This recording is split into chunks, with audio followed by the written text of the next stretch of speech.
Nako sa gani harit to labay lagi ka. Nikita ni mo.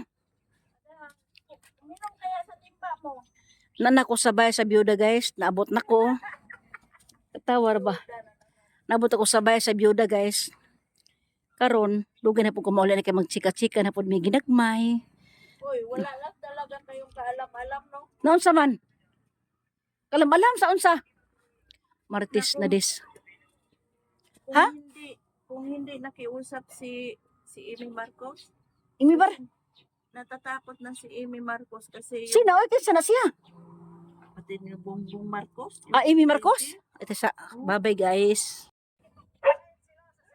Ni silent China.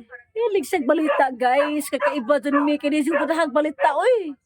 Di ko balita tanggalon bi aron di ko murag malulaan ni. Gi ko dahag balita guys. Agahom gusto guys ang usay mahitabo dawato na ho pero balita problema ra man na di ko minaw guys. So, siya no hilig kay ni biyudahang kuan guys, hilig kay siya og kanang balita ko di ko ay. Pagod ko ulan na. Pupunta pa naman ako sa linggo, sa Patling. Sa linggo.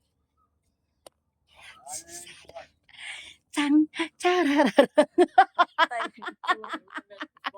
chan chalalalang Metro. tan. Ay, sandali. Ayan na lang ako pumasok. Muna pangita niya itom guys. Ang puti niya ang nagiibot niya kay taas kayong itom. Oo, kaso lang maiksi. Kamay kag may kaayo mo pa pagtubo sa naigtubo ng uban guys. Kita sa kabuok. Mo pa pagtubo. Nya ang giibot niya guys perting taasa. Ginuo ko mo man kuan sa iring. Sabi ko nga. Perting gamaya guys, perting gamaya oh. Nakita ninyo? Kita sa kabuok perting gamaya. Nya gikuha niya kay taas kayo. Usa na kuha ang gamay kayo. Ako yung sa kabuok guys. Guys, kita nyo guys. Doon. Bukas guys, malaki na to. Yun, oh. Ang daming maliit.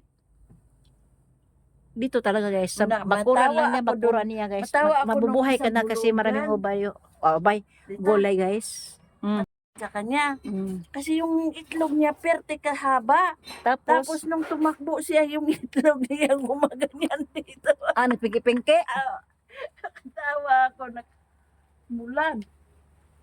Wow. Ganito din.